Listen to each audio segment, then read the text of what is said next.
लोभी राजा मिदास की कहानी सुनहरा स्पर्श। यदि आप मेरी चैनल में नए हो तो मेरी चैनल को सब्सक्राइब करें, शेयर करें और लाइक करें। धन्यवाद। यह एक ऐसे राजा की कहानी है जो ईश्वर से एक ऐसा वरदान मांगता है कि वह जिस चीज को छुए वह सोना बन जाए। इसका परिमाण क्या होता है? कई वर्षों पहले एक राज्य में मिदास नामक एक लोभी राजा राज करता था। उसकी एक बहुत ही सुंदर पुत्री थी जिसका नाम मैरीगोल्ड था। मिदास अपनी पुत्री से बहुत प्रेम करता था, किंतु उससे कहीं अधिक उसे सोने से प्रेम था। उसका खजाने में सोने का भंडार था। उतना सोना दुनिया में किसी भी राजा के खजाने में नहीं था।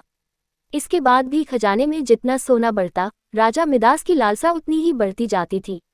उसके दिन का अधिकांश समय खजाने में रखे सोने को गिनने में निकल जाता था। सोने के लालसा में अक्सर वह अपनी पुत्री को अनदेखा कर देता था। दिन पर दिन उसकी सोने की ललक बढ़ती जा रही थी और अधिक सोना प्राप्त करने के उद्देश्य से उसने एक बार अन्न जल त्याग कर ईश्वर की कठोर उपासना की। उसकी उपासना से प्रसन्न होकर ईश्वर ने उसे दर्शन दिए और मनचाहा वरदान मांगने को कहा।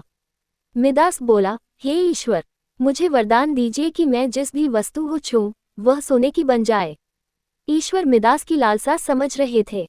वरदान देने के पूर्व उन्होंने पूछा, राजन, क्या ये वरदान मांगने के पूर्व तुमने अच्छी तरह विचार कर लिया है? हे ईश्वर, मैं इस विश्व का सबसे धनी राजा बनना चाहता हूँ। मैंने अच्छी तरह सोच लिया है। मुझे यही वरदान चाहिए। कृपया मुझे वरदान प्रदान कीजिए।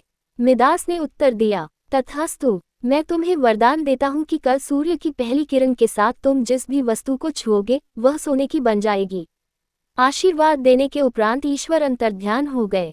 राजा मिदास यह वरदान पाकर खुशी से फूला नहीं समाया। दूसरे दिन सोकर उठने के उपरांत अपनी शक्ति परखने के लिए उसने अपने पलंग को छूकर देखा। वह पलंग सोने का बन गया।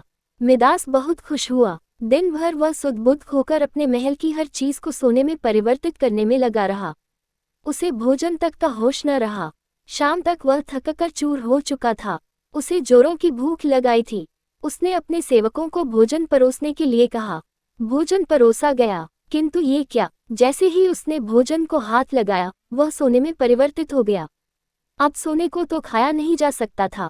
भूख से बेहाल राजा मिदास ने फल खाकर भूख मिटानी चाहिए, किंतु उसके छूते ही वह भी सोने में परिवर्तित हो गया। वह गुस्से से तिलमिला उठा और उठकर बाहर चला आया। बाहर टहलते हुए वह अपने महल के उद्यान में पहुंचा। वहां उसने देखा कि उसकी नन्ही पुत्री मैरीगोल्ड खेल रही है। उसका सुंदर मुख देख राजा के मन में प्रेम उमड़ आया। कुछ क्षणों के लिए वह अपनी भूख भूल गया। जब मैरीगोल्ड ने अपने पिता को देखा तो वह उसके पास दौड़ी चली आई और प्रेमपूर्वक उससे लिपट गई। राजा मिदास ने प्रेम जताते हुए उसके सिर पर हाथ फेरा और तुरंत ही वह सोने में परिवर्तित हो गई। अपनी नन्ही पुत्री को सोने का बना देख वह दुखी हो गया और रोने लगा। उसने फिर से ईश्वर से प्रार्थना की।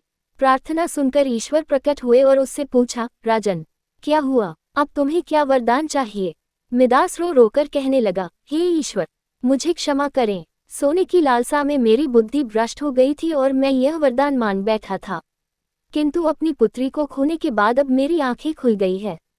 मुझे समझ आ गया है कि हर वस्तु अमूल्य है और उन सब में सबसे अमूल्य है मेरी पुत्री। भगवान, कृपया ये वरदान वापस ले लें और मुझे मेरी पुत्री लौटा दें। अब मैं सोने की लालसा त्याग दूंगा और अपना कोषागार निर्धनों और जरूरतमंदों के लिए खोल दूंगा। ईश्वर ने जब उसके पछतावे के आंसू देखे तो अपना वरदान वापस ले लिया। दूसरे दिन सूर्य की पहली किरण के साथ सारी वस्तुएं अपने वास्तविक रूप में आने लगी। राजा मिदास की पुत्री भी अपने वास्तविक स्वरूप में आ गई। उसने ने अपने वचन के अनुसार अपना कोषागार निर्धनों और जरूरतमंदों के लिए खोल दिया। उसका लोभ खत्म हो चुका था। वह एक संतुष्ट जीवन व्यतीत करने लगा। सीख 1. धन महत्वपूर्ण अवश्य है, किंतु सर्वस्व नहीं। प्रेम, खुशी, संतुष्टि कभी भी धन से खरीदी नहीं जा सकती। 2. लोभ का परिणाम बुरा होता है। पूरी कहानी सुनने के लिए धन्यवाद।